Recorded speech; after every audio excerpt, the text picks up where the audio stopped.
Buenos días. Hoy nos vamos a ocupar de los factores económicos que influyen en las decisiones financieras. Y ahí nos vamos a centrar en la inflación y la devaluación, que son dos procesos económicos que van a influir en cualquier decisión financiera que debamos tomar. Por eso comenzamos viendo el concepto de inflación.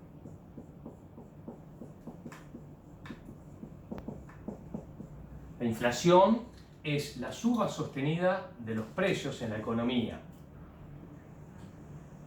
Si dicho de otra manera, es cuánto más pesos necesito para comprar la misma cantidad de productos, ¿sí? Si esa inflación se mide de distintas maneras y no todos tenemos la misma inflación, pero debido a que hay que tomar un criterio único, se define por el Instituto de Estadística y Censo el proceso inflacionario medido a través del índice de precios al consumo, IPC, confeccionado en función de una canasta básica familiar compuesta por elementos de alimentación, vestimenta, vivienda, esparcimiento, educación, o sea, se conforma una canasta básica para una familia tipo y se estudia la evolución de esos productos mes a mes, periodos a periodo. Esa evolución se refleja en un índice, el cual va a medir cuál es el proceso inflacionario, o sea, cuál es la inflación que se da de un periodo a otro. O sea que la inflación es la suba sostenida de los precios.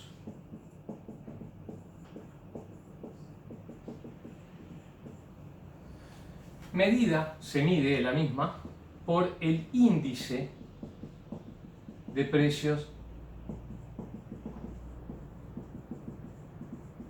al consumo. O sea, el IPC. Esa inflación se va tomando en función de una canasta y se va analizando periodo a periodo. Por ejemplo, Estadística establece un índice para el 1 de enero del año 00 de 100. Al 31 de enero, este índice es 101. Por lo tanto, si yo quisiera estudiar o ver cuál fue la inflación medida por el IPC de este primer periodo, de este primer mes, del mes de enero, lo que vamos a hacer es vamos a comparar el índice de precios al 31 de enero con el índice de precios al 31 de diciembre o 1 de enero, ¿sí?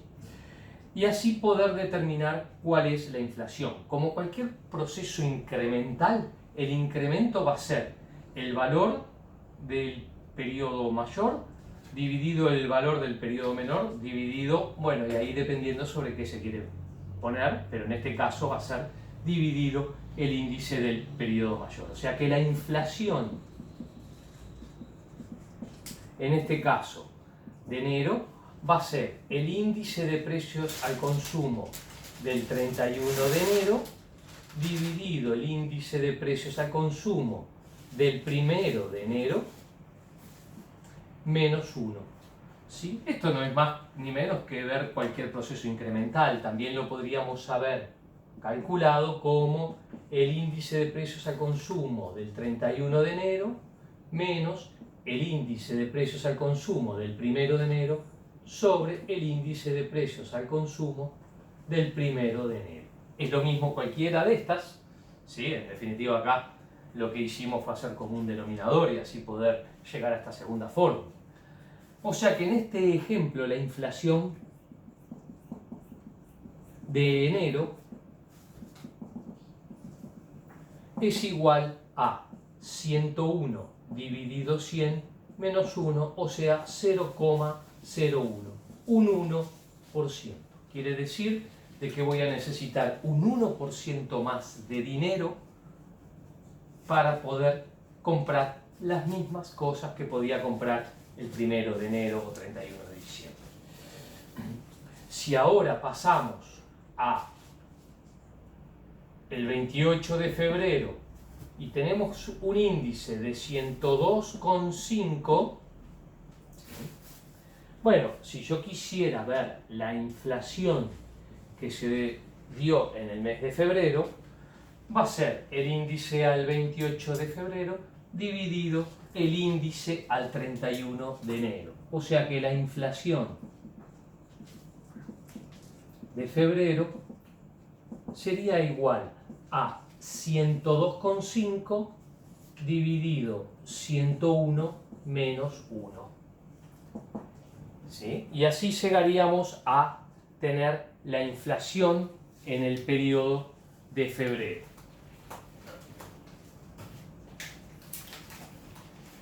Esto nos va 102,5 dividido 101 nos da un 1,49%, 0,0149, 1,49%.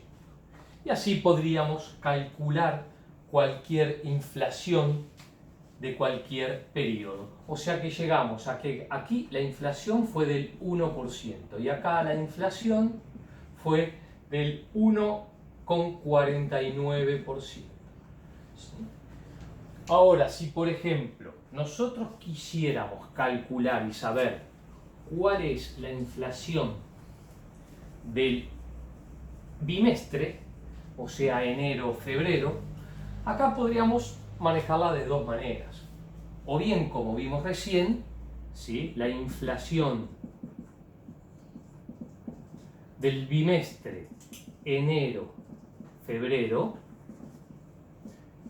la podemos calcular o bien tomando el índice del 28 de febrero y del 31 de diciembre, o sea, 102,5 dividido 100 menos 1, o sea, del 2,5%, o bien podríamos haber tomado la suma de las dos inflaciones. Ahora, en ese caso, no voy a sumar 1% de enero más 1,49 de febrero, puesto que el proceso inflacionario es un proceso acumulativo, por lo que la inflación del segundo periodo se le suma a la del primero, pero como son tasas, no se suman, sino que se van incrementando. Así que nos quedaría que la inflación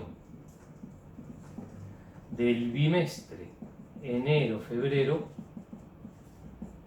nos quedaría como 1 más la inflación de enero por 1 más la inflación de febrero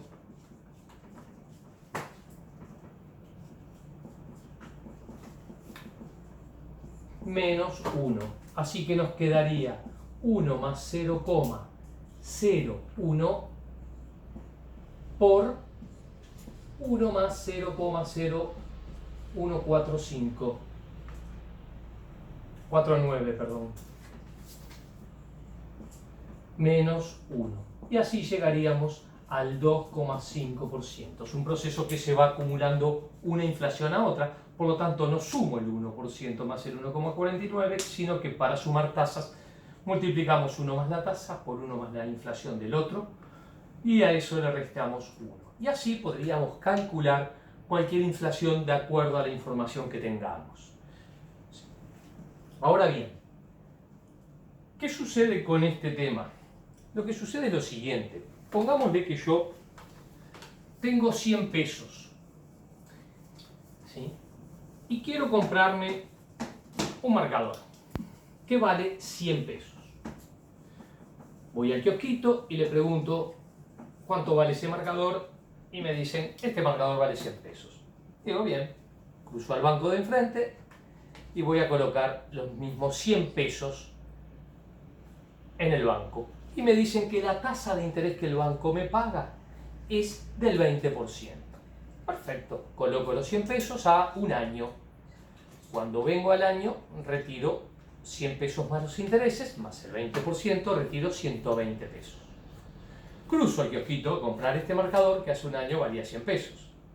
Cuando lo voy a comprar, el vendedor me dice que este marcador lo más seguro que no valga más 100 pesos. Podrá valer 105, 110, 120 o 125, pero lo más seguro que no valga 100 pesos.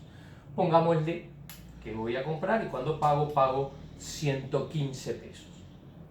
Cuando salgo del kiosquito, miro y digo, pero ¿cómo? Yo coloqué el dinero al 20% y gané un 20%, gané 20 pesos. Pero cuando voy a comprar el mismo objeto que iba a comprar antes, ahora retiro solamente, tengo en mi bolsillo 5 pesos. ¿Qué sucedió? Sucedió que ese 20% que gané fue en pesos, fue un 20% más de billetes. Pero con eso, debido al proceso inflacionario, la suba que tuvo los precios en la economía, yo voy a poder comprar menos cantidad de cosas. Con lo cual, la inflación absorbió parte de ese 20%, o en ese caso, pero podría haber absorbido todo y más si la inflación hubiera sido más del 20%. Por lo tanto, ese 20% que a mí que el banco me pagó, que yo gané en pesos, es un 20% nominal, no es real. ¿Por qué? Porque parte de ese 20% fue absorbido por el proceso inflacionario, por la suba que tuvieron los precios de la economía. Entonces, esa tasa que yo gané, ese 20%, que es efectiva, cuidado con eso, es efectiva, esa tasa en pesos, ¿sí?, no es real, puesto que tiene dos componentes, un componente real y un componente inflacionario. Yo gané el 20% del banco, pero ese 20% tenía un 15% absorbido de inflación, con lo cual el rendimiento real fue solamente del 5%. Esto, como estamos trabajando con tasas, esta fórmula en realidad se comporta de la siguiente manera. 1 más I nominal es igual a 1 más I real por 1 más la inflación. Y con esta fórmula nosotros después podríamos llegar a despejar cualquiera de las incógnitas, ¿sí? Si a esto yo le pongo I a la I nominal, ojo que es nominal en cuanto a su concepto, no en cuanto a su forma de cálculo. Siempre todas estas tasas van a ser efectivas. Es nominal en cuanto a su concepto. Es nominal porque no es real. A esta le pondremos R y a la inflación le pondremos H. Así que me queda que 1 más I es igual a 1 más R por 1 más H. Nosotros de aquí podríamos despejar cualquier tasa. Lo más común es querer calcular cuál es la tasa real, con lo que este término pasaría dividiendo y después el 1 restando, y me quedaría que R es igual a 1 más I sobre 1 más H. Todo esto menos 1. Y así vamos a obtener cualquier tasa real. Yo manejo esta fórmula, ¿sí?, con la salvedad de que tengamos que tener presente que si estas tasas van a tener que ser todas, o la ecuación va a tener que estar toda expresada en la misma unidad de tiempo. Si esta es anual, yo acá tendré que tener años y acá tendré que tener años, ¿sí? Si es mensual, meses y meses. Por lo tanto, acá a veces vamos a tener que ajustar los exponentes. De esta fórmula, si yo hiciera alguna pequeña transformación, me quedaría que I como un denominador es igual a I menos H sobre R es igual a I menos H sobre 1 más H. Con la misma salvedad que vimos hoy. Estas tasas van a tener que ser todas tasas en la misma unidad de tiempo. Anual, anual, anual, o mensual, mensual, mensual, y así cualquier unidad de tiempo. Y esto es lo que nosotros vamos a utilizar para calcular tasas reales, o para saber tasas nominales, o para despejar la inflación, la H. Esto es muy importante tenerlo claro. Sucede con todos los procesos que hagamos en pesos. Cuando ustedes trabajan, si ustedes trabajan y ganan 10.000 pesos y al año le dicen que le van a aumentar un 10%, o sea que de 10.000 pesos van a pasar a ganar 11.000, se van a encontrar con 1.000 pesos más, van a pasar a ganar 11.000 pesos. Pero no quiere decir que con eso ustedes puedan comprar un 10% más de cosas, porque las cosas van a subir, van a haber subido por el proceso inflacionario. Entonces, tenemos que tener presente que en términos reales, las tasas en pesos las tenemos que calcular en función de la inflación. En este sentido, existe una unidad monetaria que es la unidad indexada. Entonces, si hoy yo tengo una unidad indexada y dentro de un año sigo teniendo una unidad indexada, o tengo una unidad indexada y pico, esos sí son rendimientos reales, porque la unidad indexada va evolucionando de acuerdo a la inflación. Esto también es importante al momento de solicitar préstamos también. Así que el proceso inflacionario nos va a determinar tasas reales, tanto en el sueldo, como dijimos recién, que si yo gano un 10% más, tengo que ver cuál fue la inflación del periodo. Por eso muchas veces van a sentir que a pesar de que ha habido un aumento de los sueldos, el poder adquisitivo en términos reales disminuyó. En ese caso, ¿qué pasa? La inflación supera al incremento salarial. O sea que si yo también voy al banco y coloco mi dinero al 5% y la inflación fue del 10%, en términos reales estoy perdiendo poder adquisitivo. Por eso ahí convendría quizás depositar el dinero en unidades indexadas, puesto que estoy depositando en una unidad que va evolucionando de acuerdo a la inflación. Ese proceso inflacionario me va a determinar lo que dijimos, tasas reales. Ojo que esas tasas reales pueden llegar a ser positivas, pueden ser nulas o podrían llegar a ser negativas, como vimos recién. Si la inflación es más grande que la tasa, en ese caso la rentabilidad en términos reales es negativa. El otro concepto que influye, el otro factor económico que influye las decisiones financieras es la devaluación. Muchas veces nos confundimos inflación y devaluación, pensamos que son cosas parecidas y no, son dos procesos o dos conceptos económicos diferentes. Muchas veces van en el mismo sentido, otras veces van en sentidos distintos. Hay veces que hay procesos inflacionarios muy grandes y procesos devaluatorios muy chicos o hasta a veces negativos, como hemos vivido en el país. Del dólar en el año 2003 estaba por el orden de 33, 34 pesos y llegó al año 2017, 18 a 19, 20 pesos. O sea que ahí, en vez de haber un proceso devaluatorio, hubo un proceso revaluatorio o devaluación negativa. El tipo de cambio fue cayendo, ¿sí? Hoy en día estamos teniendo nuevamente un proceso devaluatorio positivo, el dólar está subiendo, lo cual a veces repercute en la inflación y otras veces no tanto. Pero son dos conceptos diferentes. La devaluación es la pérdida del poder de una moneda frente a otra. Por ejemplo, es la pérdida del poder del peso frente al dólar, del dólar frente al euro, y así entre cualquiera de dos monedas. Lo más común es que nosotros medamos la devaluación en función del dólar contra el peso, o sea, del peso contra el dólar. ¿Esto en qué nos va a afectar? Y bueno, si ustedes van a depositar plata al banco, van a ver que las tasas en pesos y en dólares no son lo mismo. ¿Por qué? Y bueno, porque si yo deposito en dólares, además de obtener el interés del dólar, voy a obtener una diferencia en cuanto al tipo de cambio por la devaluación.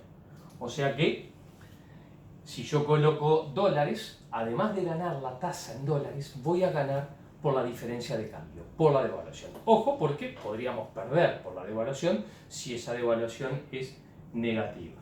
Entonces, en este sentido, lo que nosotros vamos a hacer es, vamos a fijar un marco para poder trabajar. Primero que nada, dijimos que la devaluación es la pérdida del poder adquisitivo de una moneda o de valor de una moneda frente a otra.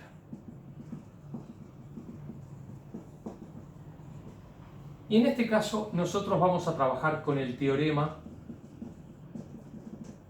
de paridad de tasas de interés.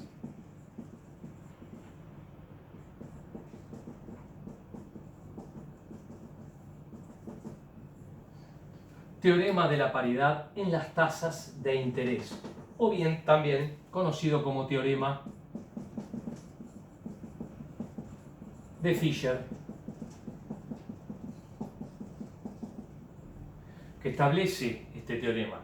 Este teorema establece que las tasas en moneda nacional, moneda local, deben de arbitrar, deben de equilibrarse con las tasas de moneda extranjera y con la devaluación. O sea que 1 más I moneda nacional debería de ser igual a 1 más I moneda extranjera por 1 más la devaluación. Este teorema se verifica y se cumple ex ante. Y aquí nosotros estamos trabajando en condiciones de certidumbre. Yo aquí estoy obviando un factor que habría al final, que es el factor riesgo, ¿sí? Este teorema está trabajando hasta ahí sin el riesgo, sin considerar el riesgo. ¿El riesgo de qué? Y bueno, el riesgo de que la devaluación que estamos proyectando, que estamos estimando, no se cumpla. Hoy podemos decir que la devaluación del dólar para el año va a ser del 10%. Y bueno, y a lo mejor cuando lleguemos a julio, a agosto, a septiembre, en algún momento el dólar por ahí no esté un 5% más de lo que está hoy, sino que a lo mejor está un 20%, un 30%, un 50% más, o puede estar también un 10% menos, un 15%, o sea que hay un factor riesgo que no lo estamos analizando ni lo estamos considerando. Estamos trabajando en condiciones de certidumbre. Estamos trabajando ex ante con datos ciertos, como que si todo esto fuera a suceder. O sea que de esta ecuación nosotros podríamos trabajar para después ¿qué? Poder comparar tasas en pesos con tasas en dólares. ¿Qué me conviene más? ¿Depositar al 10% en pesos o al 2% en dólares? Siempre considerando una determinada devaluación, ¿sí? Esto, si yo trabajo un poquito con ese último término, vemos que el tipo de cambio futuro,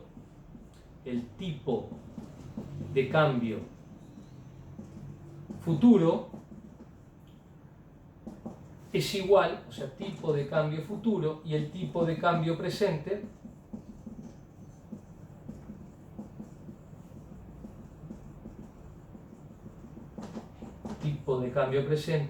vemos que el tipo de cambio futuro va a ser igual al tipo de cambio presente por 1 más la devaluación.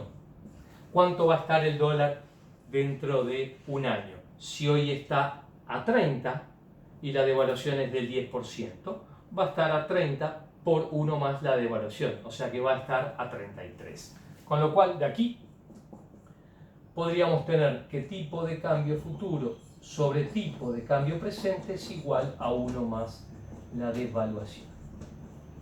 Con lo cual, esta fórmula que aquí vimos,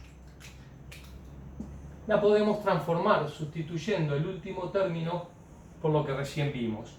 Y me quedaría que 1 más I moneda nacional es igual a 1 más I moneda extranjera por tipo de cambio futuro sobre tipo de cambio presente.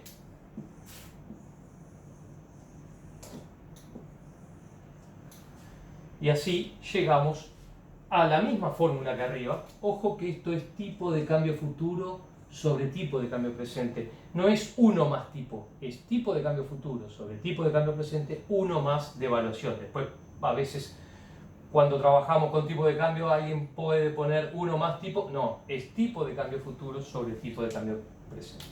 Trabajaremos con una fórmula de Fisher o con otra fórmula de Fisher, dependiendo de la información que tengamos. Si tenemos la devaluación, vamos a trabajar con la primera.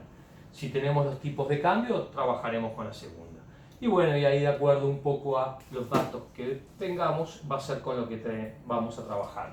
También tenemos que tener claro que si yo tengo un tipo de cambio presente y una devaluación, podemos calcular cualquier tipo de cambio futuro, siempre con la salvedad de que estamos manejándonos en certidumbre. Así que esto es un poco la introducción teórica para ver los factores económicos que inciden en las decisiones financieras. Sepan que todo esto es incertidumbre, con lo que la parte de riesgo no la vamos a considerar. Bueno, nos vemos en la próxima.